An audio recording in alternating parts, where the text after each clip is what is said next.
ఈ ఉదయకాలం దేవుని కృపావార్త కొరకు ఎదురు చూస్తున్న మనందరికీ పరిశుద్ధ గ్రంథంలో నుండి ప్రభు ఇచ్చిన వాగ్దానాన్ని జ్ఞాపకం చేసుకుందాం. ఈ రోజు వాగ్దానము సామెత 23:18 తీసుకుందాం. నీ ఆశ భంగము కానేరదు, your hope will not be cut of.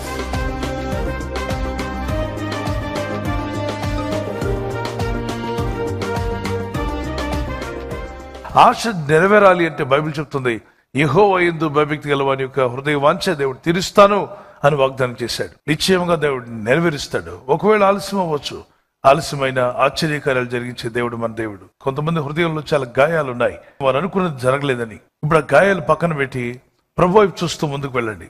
దేవుని యందు భయభక్తి కలిగి ఉండండి. ఆయనే మీ హృదయ వాంఛను తీర్చగల శక్తిమంతుడు. నక్షత్రాలు అనేవి చీకట్లోనే ప్రకాశిస్తాయి. పగటి వేళ కూడా నక్షత్రాలు ఉంటాయి, కానీ కనబడవు. సూర్య వెలుగులో అవి కనుమరుగై ఉంటాయి.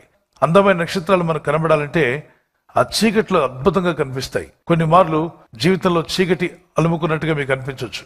చుట్టూ చీకటి కమ్ముకుందా అంటే మీ కొరకు దేవుడు దాచబడిన కొన్ని విషయాలు మీలో నుండి బయటికి ప్రకాశించబోతున్నాయి. ఎంత డార్క్నెస్ పెరిగితే అంత బ్రైట్ గా కనిపిస్తాయి. ఎవరు? నక్షత్రాలు. శ్రమలు పెరిగే కొలది మన విశ్వాస జ్యోతుల వలె కనిపిస్తాం.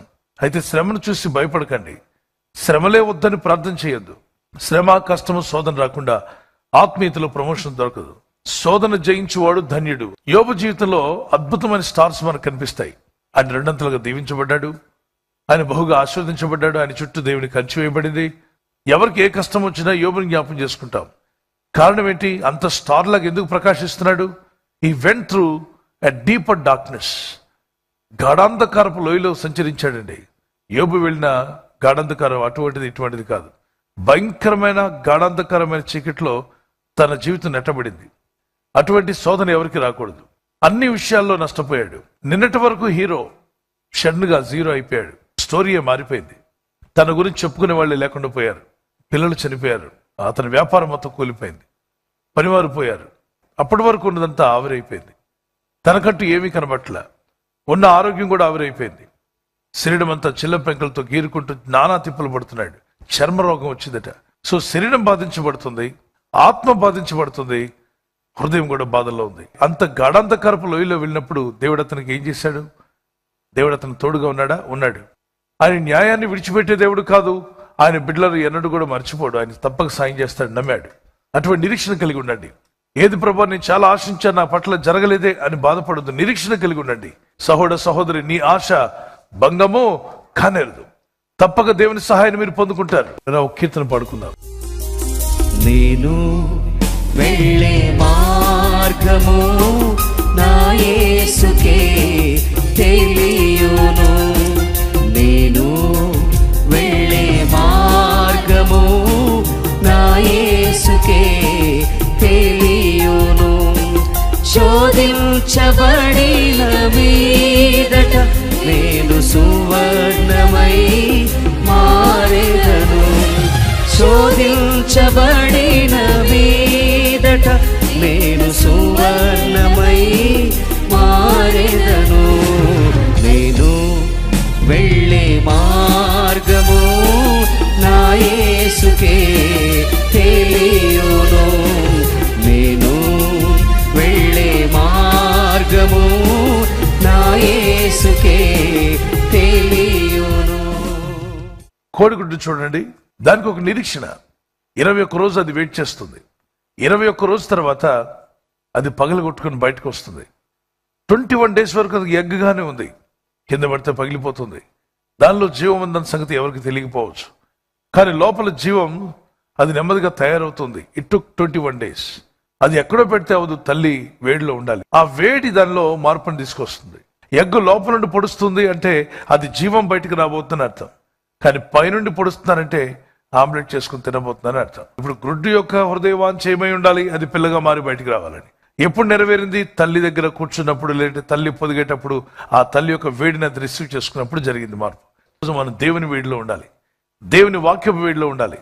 If you can believe in that God, నువ్వు ఆ దేవుని యందు విశ్వాసం ఉంచగలిగితే నీకును సమస్తము సాధ్యమని మార్కు సువార్త 9:23 చెప్తుంది. ఒకరోజు యేసు ప్రభు వారు వస్తారు మేఘారుడై. మనమంతా ఎత్తబడతాం. మేఘారుడై ప్రభు రాబోతున్నాడు. ఆయన రాకడలో ఎత్తబడతామని నమ్మండి. భక్తి కలిగి జీవిద్దాం. ప్రభు రాకడ కొరకు ఎదురు చూద్దాం. మన ఆశ నిరర్ధకమో కాదు. సామెత 10:28లో నీతిమంతుల యొక్క ఆశ సంతోషం పుట్టిస్తుంది. ఎవరికి? దేవునికి సంతోషం వస్తుంది, మీకు సంతోషమే, అందరికీ సంతోషమే. ఎందుకంటే నీతిగా ఆలోచిస్తారు. నువ్వు మేలు పొందుకోవాలని, ఇతరులకు మేలు కలగాలని ఆశిస్తావు. భక్తిహీనుల ఆశ అలా ఉండదు. భక్తిహీనుల ఆశ ఎందుకు భంగం అయిపోతుంది? వారు వీళ్ళు పాడైపోవాలి, వారు పాడైపోవాలని వ్యర్థమైనటువంటి ఆశలు కలిగి ఉంటారు. భక్తిహీనులకు చాలా ఆశలు ఉంటాయి, కానీ అవి నెరవేరవు, భంగం అయిపోతాయి. గనుకనే లేవండి తెల్లవారుజామున ప్రార్థన చేద్దాం, దేవుని విశ్వాసం ఉంచుదాం, భక్తి కలిగి జీవిద్దాం. మీ ఆశ దేవుడు నెరవేర్చే రోజు వచ్చునుగాక. ప్రార్థన చేసుకుందాం. Father, we thank you for this word. కృపగల మా తండ్రి, దయగల మా ప్రభ, నీ ప్రజలు ఎవరైతే ఆశ కలిగి ఉన్నారో ఆశ గల ప్రాణం తృప్తిపరుస్తున్నావు. నీ ఆశ భంగము కానేరదు అన్నావు. యెహోవా యందు భయభక్తి గల వారి కోరిక ఆయన తీర్చును అని లేఖనాల్లో మీరు సెలవిచ్చారు. భక్తిహీనుని ఆశ భంగమైపోతుంది, కానీ భక్తి గల వారి యొక్క ఆశ భంగము కానేరదు అన్నావు తండ్రి. ఈ మాటను వీరు నమ్మి ప్రార్థిస్తుండగా వీరి హృదయంలో ఉన్నటువంటి ఆశ అది భంగం కాకుండా సహాయం దయచేయండి. ఆశ గల ప్రాణాన్ని తృప్తిపరుస్తున్నావు. యవన కుమారులు, యవన కుమార్తెలు, పెద్దలు, చిన్నలు చదువుల గురించి, ఉద్యోగం గురించి, వ్యాపారం గురించి, వారి ఆత్మీయ ఎదుగుదల కొరకు, వారి కుటుంబస్తుల రక్షణ కొరకు మేలైన విషయాలు ఆశిస్తుండగా నీ నామ మహిమార్థమైన రాజ్య విస్తరణ కొరకు వారు ఆశించేది, వారి ఆశ భంగం కాకుండా అద్భుత కార్యాలు మీరు జరిగించబోతున్నారు నాయన. ఆశ్చర్య కార్యాలు మీరు జరిగించారని నమ్ముచున్నా. ఈ సంవత్సరాంతంలో గొప్ప కార్యాలు వారి జీవితంలో జరిగించండి. మీ నామాన్ని ఘనత తెచ్చుకోండి, మహిమ పొందండి. మీ చిత్తం నెరవేర్చుకోమని వీరందరి హృదయాల్లో ఉన్న ప్రతి ఆశ మీరే తీర్చి మీ నామాన్ని హెచ్చించుకోమని, మీరు నీ రాజ్యమును నీతిని వెతికే కృపను వీరికి దయచేయండి. వీరి కుటుంబాల్లో ప్రతి ఆర్థిక సమస్యలను వీరు బయటపట్టుకు సహాయం దయచేయండి. గాయాలు పాలైన వారిని గాయాలు మాన్పండి. హృదయంలో వేదంతో, దుఃఖంతో ఎందుకు నా జీవితం ఇలా అయిపోయిందని బాధపడుచున్న వారికి ఉదయకాలం నిరీక్షణ కలుగును గాక. నా దేవుడు నా ఆశను భంగం కానేరడు, నా ఆశ భంగము కానేరదు. ప్రభు నా ఆశను తీరుస్తాడని విశ్వాసాన్ని నీ ప్రజలకు దయచేయండి. విశ్వాసంతో ప్రార్థిస్తున్న ప్రతి ఒక్కరిని దర్శించము నాయన. ఎవరైనా హాస్పిటల్లో ఉన్నా, ఐసీయూలో ఉన్నా, ప్రభు ఎవరైతే సీరియస్ కండిషన్లో ఉండి బాధపడుతున్నారో వారికి యేసు నామములో స్వస్థతను అనుగ్రహించండి. కృంగిపోయిన వారిని లేవనెత్తండి. మీ గాయపడిన హస్తమును చాపి వారికి ఉన్న సకల రోగాల నుండి విడుదల ఇచ్చేయి. వారిని లేపి నడిపించిన ఆయన సాక్షులుగా నిలబెట్టుకోండి. ఈ ఉదయకాలం ప్రతి రోగి యేసు నామములో స్వస్థత నొందునుగాక. యేసుక్రీస్తు పరిశుద్ధ నామములో అడిగి వేడుకుంటున్నాను నా పరలోకపు తండ్రి. ఆమేన్, ఆమేన్. ప్రభు యేసుక్రీస్తు యొక్క కృపా సమాధానాలు మీకు, మీ కుటుంబాలకు సదా తోడే ఉండి నడిపించునుగాక. ఆమేన్. దినం బర్త్డే జరుపుకునే వారికి ఒక వాగ్దానం. Happy birthday to you, many more returns of the day. May God bless you with the crown of kindness. దయా సంవత్సరం అనే దయాక్రీటం మీ మీద ధరింపచేసి ప్రభు మిమ్మల్ని దీవించి ఆస్వాదించాలి మా ప్రార్థన.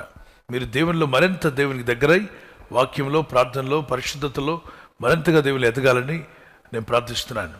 అయితే వాగ్దానం తీసుకునండి. కీర్తన 4:8 ఒంటరిగా ఉండినను నీవు నన్ను సురక్షితంగా నివసింపచేయదు. For you alone, O Lord, make me dwell in safety. You will make me dwell in safety. ఒంటరిగా ఉన్నా కూడా, ఇన్ లోన్లీనెస్లో కూడా ప్రభు మీతో ఉండి నడిపిస్తాడు. కాబట్టి మీరు అందరిలో ఉన్నా, ఒంటరిలో ఉన్నా, దేవుని హస్తం మీకు తోడై ఉండి మిమ్మల్ని నడిపించునుగాక. May God bless you with this promise.